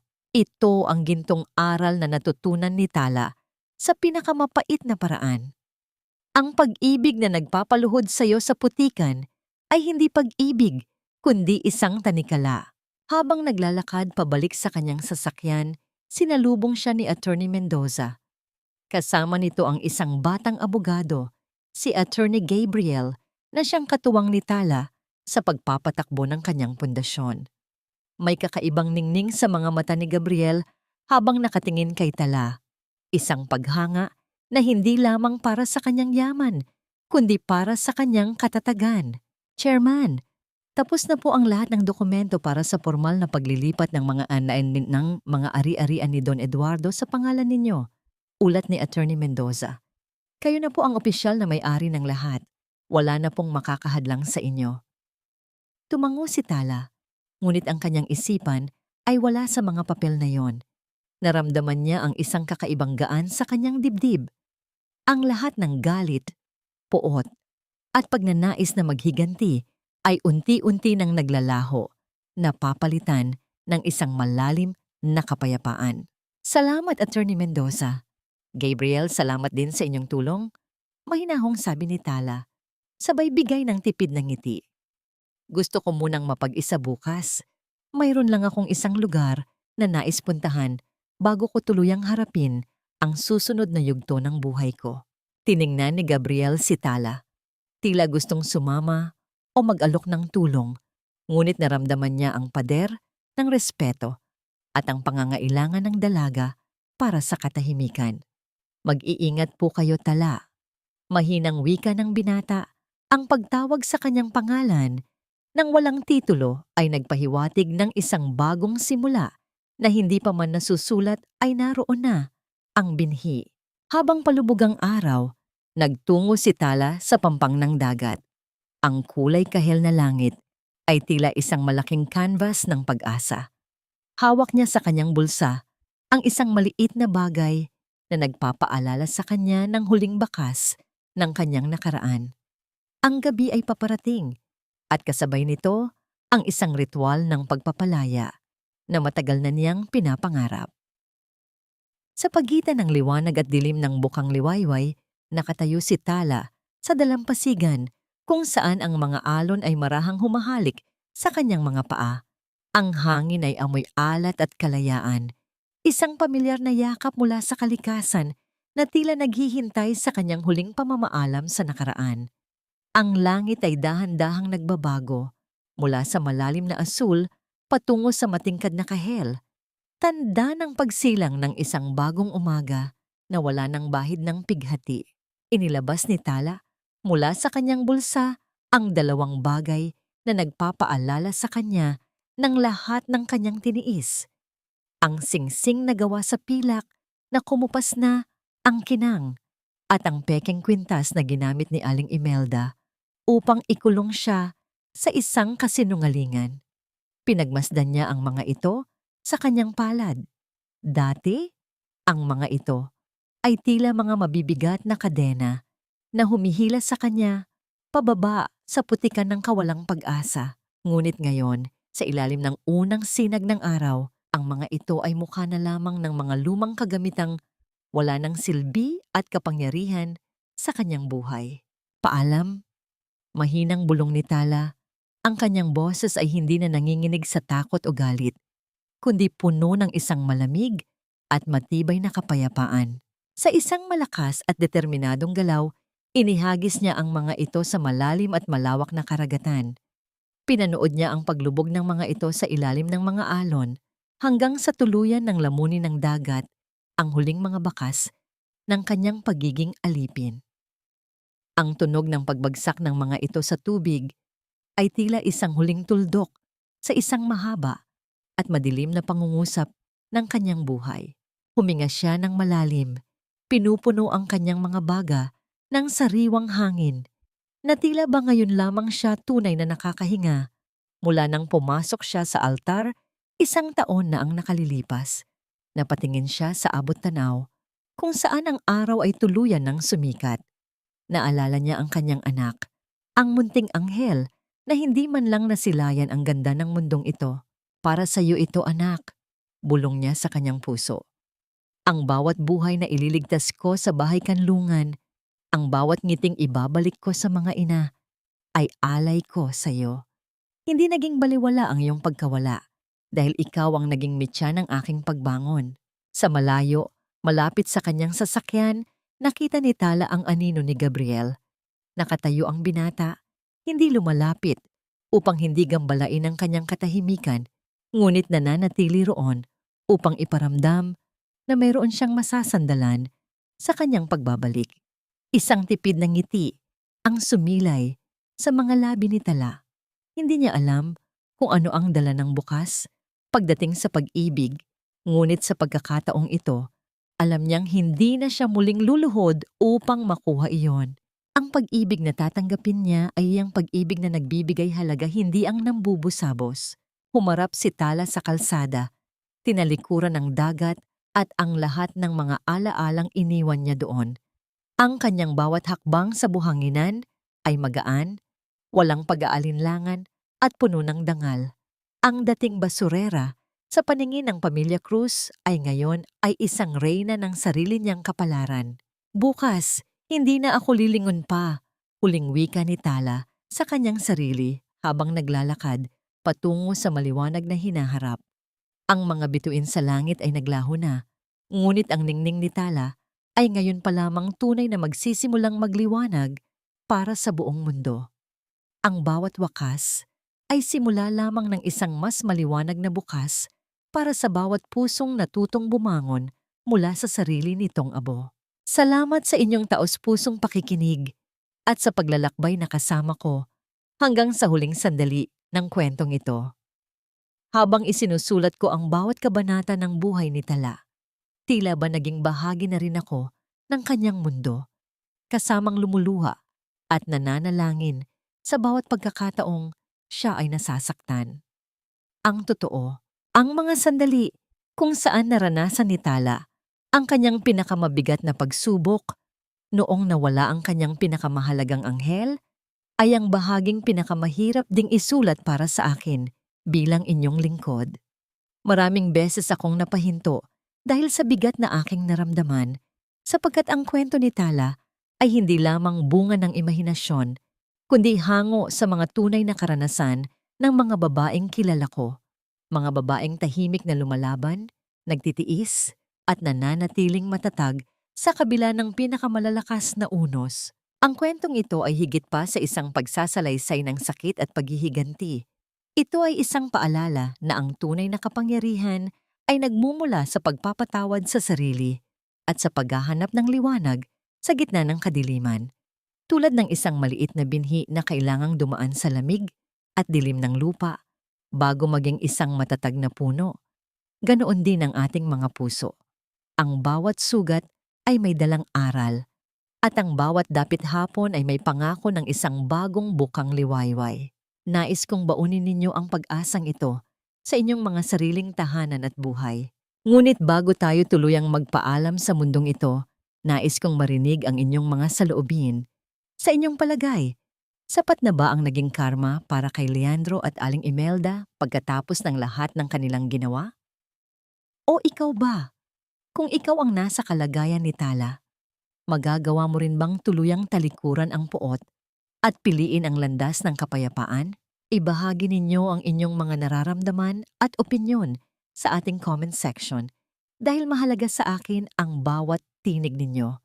Kung ang kwentong ito ay naghatid sa inyo ng inspirasyon o nakapagbigay ng konting gaan sa inyong kalooban, pakiusap na i-like ang video na ito at ibahagi ito sa inyong mga kaibigan at mahal sa buhay. Maraming salamat muli sa inyong tiwala at pakikinig.